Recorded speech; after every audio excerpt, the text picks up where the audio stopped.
Ballari banner ಗಲಭೆಯೇ ಕಮಲ ಪಡೆಗೆ ದೊಡ್ಡ ಅಸ್ತ್ರವಾಗ್ಬಿಟ್ಟಿದೆ. ಈಗ ಬಿಜೆಪಿಗರು ಬಳ್ಳಾರಿಗೆ ಎಂಟ್ರಿ ಕೊಡ್ತಾ ಇದ್ದಂಗೆ ಈತ DCM D K Shivakumar alert ಆಗಿದ್ದಾರೆ. ಬಳ್ಳಾರಿಗೆ ಇವತ್ತು ಡಿಸಿಎಂ ಡಿ ಕೆ ಶಿವಕುಮಾರ್ ಭೇಟಿ ನೀಡ್ತಾರೆ. ಘಟನೆಯ ಬಗ್ಗೆ ಸಂಪೂರ್ಣ ಮಾಹಿತಿಯನ್ನ ಕಲೆ ಹಾಕಕ್ಕೆ ಸಜ್ಜಾಗಿದ್ದಾರೆ. ಮೃತ ರಾಜಶೇಖರ್ ಕುಟುಂಬಸ್ಥರ ಭೇಟಿಗೂ ಕೂಡ ತಯಾರಿಯನ್ನ ಮಾಡಿಕೊಂಡಿದ್ದಾರೆ. ಅಧಿಕಾರಿಗಳ ಸಭೆ ನಡೆಸಿ ಮಾಹಿತಿಯನ್ನ ಪಡೆದುಕೊಳ್ತಾರೆ ಡಿಸಿಎಂ ಡಿ ಕೆ ಶಿವಕುಮಾರ್.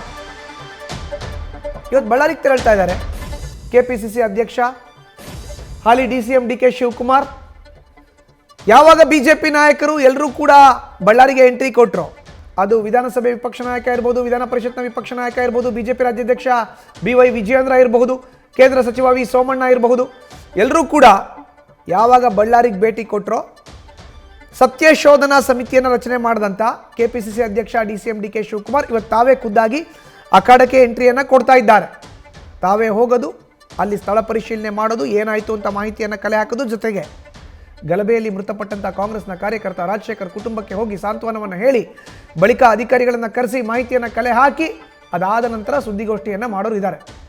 ಅಂದರೆ ಈ ಮೂಲಕ ಬಳ್ಳಾರಿಯ ಅಖಾಡಕ್ಕೆ, ಗಲಭೆ ಆದಂಥ ಸ್ಥಳದ ಅಖಾಡಕ್ಕೆ ಡಿಸಿಎಂ ಡಿ ಕೆ ಶಿವಕುಮಾರ್ ಎಂಟ್ರಿಯನ್ನು ಕೊಡ್ತಾ ಇದ್ದಾರೆ.